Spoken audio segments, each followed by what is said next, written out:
Fala galera, beleza? Meu nome é Namano Bosco e no vídeo de hoje a gente vai falar sobre um experimento sobre a dilatação. Vocês viram aí as últimas aulas dos meus colegas que eles explicam, né, o que é a dilatação, temperatura, vocês viram alguns exercícios. Então, nesse vídeo eu vou mostrar para vocês a dilatação visualizada. Então, para começar, a gente primeiro vai ver o experimento, né? Então, esse daqui é o experimento que a gente vai ver hoje. Como é que ele funciona? Então, a gente tem aqui um cano oco, tá? No caso esse é de alumínio, mas a gente tem de outros dois materiais aqui, tá? Cobre ou latão. Então, esses canos vão ser percorridos por água. A gente tem aqui o sistema onde a gente introduz a água passa através do cano e vai ser recolhido lá do outro lado. O que acontece? Assim como no dilatômetro comentado antes, a gente tem um parafuso aqui que prende essa extremidade. A outra extremidade está livre aqui, apoiada nesse cilindro que faz movimentar esse ponteiro. Percebam que esse ponteiro ele se desloca numa escala que está aqui em cima e ele vai se deslocar de que maneira? Quando o cano é aquecido, dilata, ele carrega o ponteiro junto. Só que este deslocamento aqui, ele é um fator ampliado da dilatação real que está acontecendo no cano. Essa dilatação aqui, ou esse deslocamento, é 25 vezes maior do que a dilatação real do cano que está sendo provocada pelo aumento de temperatura. Percebam que a escala aqui, ó, não interessa os valores dela, até porque o ponteiro vai andar do 11 para valores cada vez menor. O que a gente precisa registrar é quanto o ponteiro vai se deslocar em milímetros, quantos milímetros, para cada variação de temperatura que a barra for submetida.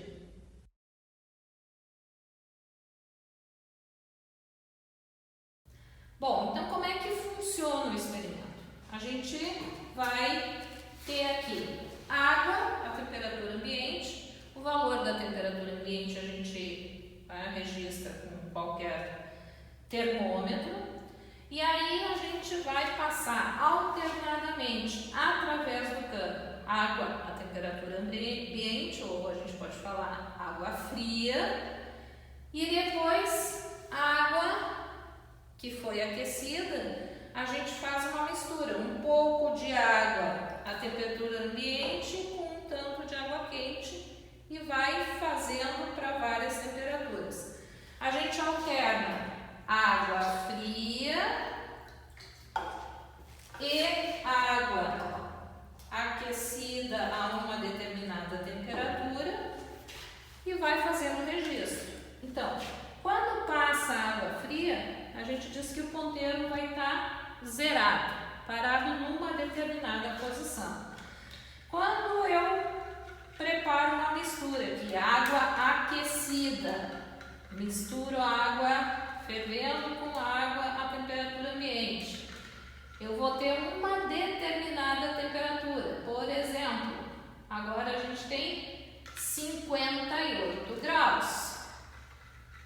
Eu vou derramar essa água aquecida aqui no cano. Observem lá o ponteiro.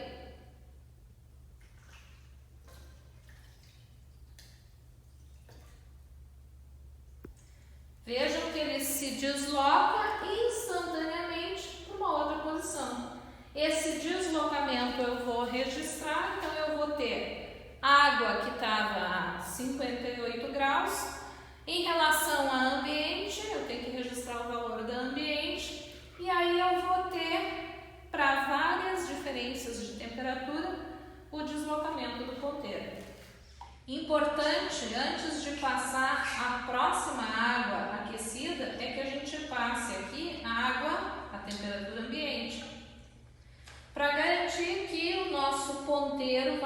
voltar para a posição inicial, ou seja, o cano se encontra na mesma condição do início, ponteiro na mesma posição, e aí eu poderia preparar de novo uma mistura de água aquecida numa nova temperatura e provocar a dilatação.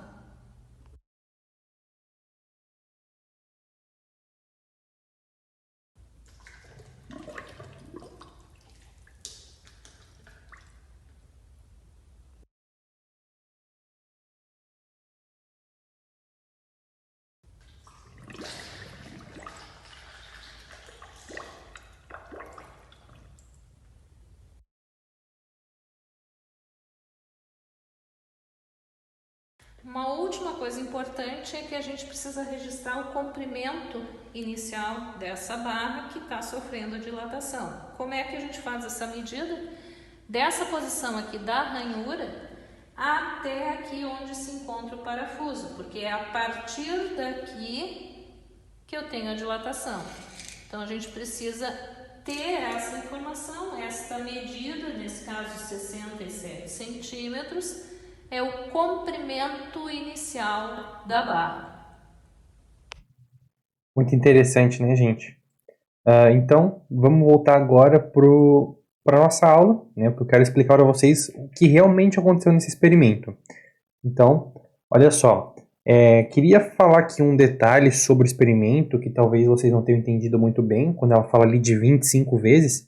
É porque é o seguinte, imagina que aqui, ó, onde eu estou apontando, é o tubo de metal, certo? E ele está se expandindo. Só que quando ele está se expandindo, tá? Para a direita ou para a esquerda, aqui nesse caso ele está indo para a direita no desenho, ele está variando essa flechinha aqui em cima, ó. Só que essa flechinha, ela anda muito mais, né? Vocês estão vendo aqui que esse ΔX, ele representa um comprimento de reta muito maior do que o que a barrinha realmente andou. Isso se deve ao fator de que isso daqui é um sistema ampliado, né? Então, olha só, ΔL sobre H2 é igual a ΔX sobre H1. O que isso significa? ΔL é essa variaçãozinha aqui real, o que realmente amplia do tamanho. E H2 é essa alturinha desse nosso pequeno triângulo aqui, ó.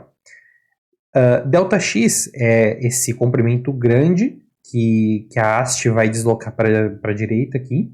E H1 é a altura do nosso triângulo grande aqui, ó. Desse nosso triângulo grande. Por semelhança de triângulos que vocês devem ter aprendido em matemática já, esse triângulo ele é exatamente igual a esse, só que em proporções diferentes. Então a gente tem uma relação de que essa variação aqui, na verdade, porque a gente está medindo a variação aqui por cima, né? Lembra que a régua está aqui em cima. Então, como que a gente vai saber quanto mudou se o que está aqui em cima é muito mais ampliado? É por essa semelhança de triângulos.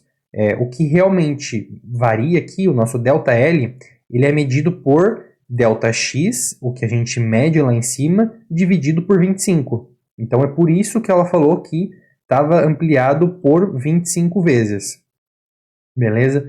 Então, dando prosseguimento, o que a gente vê é alguns procedimentos experimentais que ela falou ali, mas vocês talvez não devem ter prestado atenção. E por que isso é importante? Olha só, o primeiro é verificar a posição do ponteiro antes de qualquer medida. Por que isso? Porque a gente tem que garantir que ele vai sempre partir do mesmo ponto, certo? Porque se isso não acontecer, a gente está fazendo um experimento falho, que cada hora vai dar um resultado diferente. Em segundo lugar, sempre passar água fria que é a temperatura ambiente, antes de cada nova dilatação, ou antes de cada vez que ela passa água quente. E por que isso? Porque como vocês viram ali no final do vídeo, quando ela passa água quente, a setinha, né, ali do ponteiro cresce. E quando ela passa água fria, ela volta para a posição original. Então, é para isso que serve a água fria. Que é a água fria que vai fazer a setinha voltar para a posição original, para que toda a próxima medida seja feita da mesma maneira, partindo do mesmo ponto. Entenderam? E o terceiro aqui é medir a temperatura da água quente logo antes de derramar no funil. Porque imagina, se a gente coloca ali a água quente no becker, e aí mede a temperatura dela e ela está, por exemplo, a 80 graus. Só que a gente deixa ela parada na mesa por 5 minutos. O que vai acontecer? Quando a gente for jogar aquela água ali no funil, ela não vai estar mais 80 graus porque ela já vai ter esfriado, né? Ela vai ter perdido calor para o ambiente. Então, isso é importante. Medir a temperatura logo antes de derramar no funil. E uma outra observação aqui é que o becker deve estar sempre cheio, né? Aquele potinho que ela fica cheio de água, ele deve estar sempre na mesma medida, porque a quantidade de água que passa deve ser sempre a mesma. Porque imagina que ela passe metade só daquele becker ali de água, a barra não vai dilatar a mesma quantidade para todas as vezes que ela fizer isso, entenderam? Então esses são alguns procedimentos assim que são importantes da gente ressaltar no experimento que a gente acabou de ver. E vamos então para alguns resultados. O que é interessante aqui é a gente saber que a gente quer descobrir o coeficiente de dilatação da barra, que é o nosso alfa aqui, ó. É ele que a gente quer descobrir. Quando a gente está fazendo experimentos, dificilmente a gente vai ter resultados iguais, certo? Então, como a gente pode ver aqui, ó, isso daqui são algumas medidas. Ela fez 5 vezes o experimento, tá? Que está aqui 2, 3, 4, 5, 6. Esse 1 aqui é para água na temperatura ambiente, tanto que não dilata nada. A gente pode ver que está tudo zero aqui. E cada vez que ela passa água a uma temperatura diferente, a gente pode ver que o alfa aqui varia. Ele nunca foi igual. Então a gente quer calcular um valor consideravelmente razoável para esse alfa, certo? Então vamos tentar entender um pouco melhor essa tabela. Primeiro, a primeira coluna aqui é T em graus Celsius, tá? Que é a temperatura da água. O 1 aqui é a temperatura da água, a temperatura ambiente, 19 graus. E aí ela passou então água a 33 graus, 41 graus, 57 graus, 67 e 76 graus, beleza? ΔT é a variação de temperatura. Então, é a temperatura da água, certo? Menos a temperatura ambiente. Então, é essa temperatura da primeira coluna menos 19 graus. Então, quando a gente coloca 19 menos 19, a gente tem 0. 33 menos 19, 14. E assim por diante. Beleza? O nosso ΔX, lembra que aquela variação do ponteiro lá do triângulo, a variação grande, ela está sendo medida em milímetros por aquela régua.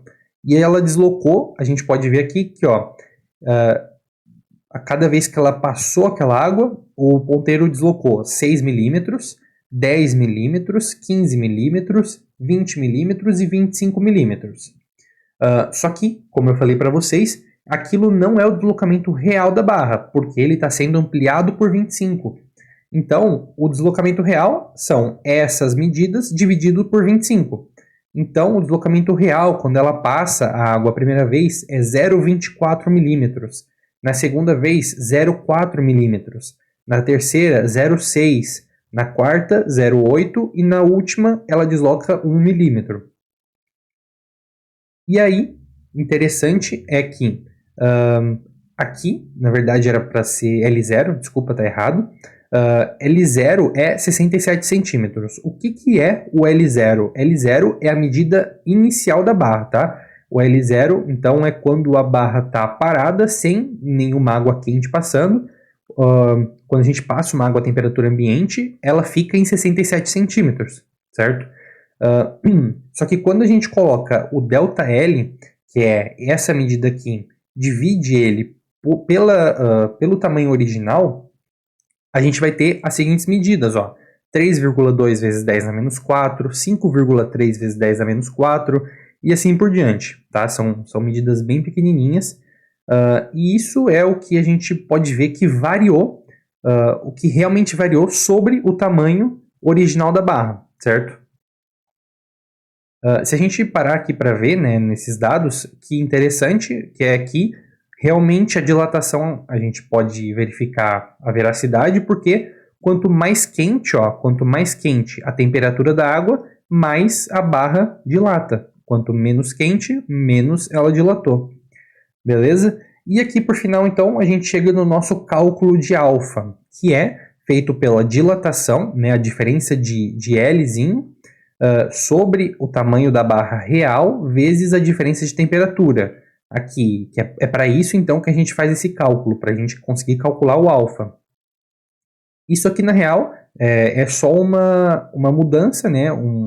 Uma álgebra que a gente fez em cima daquela equação que vocês conhecem, que é ΔL, quando a gente quer calcular, né, a variação do tamanho, ΔL igual a alfa L0 ΔT. Então a gente só rearranjou a equação para conseguir calcular o nosso alfa.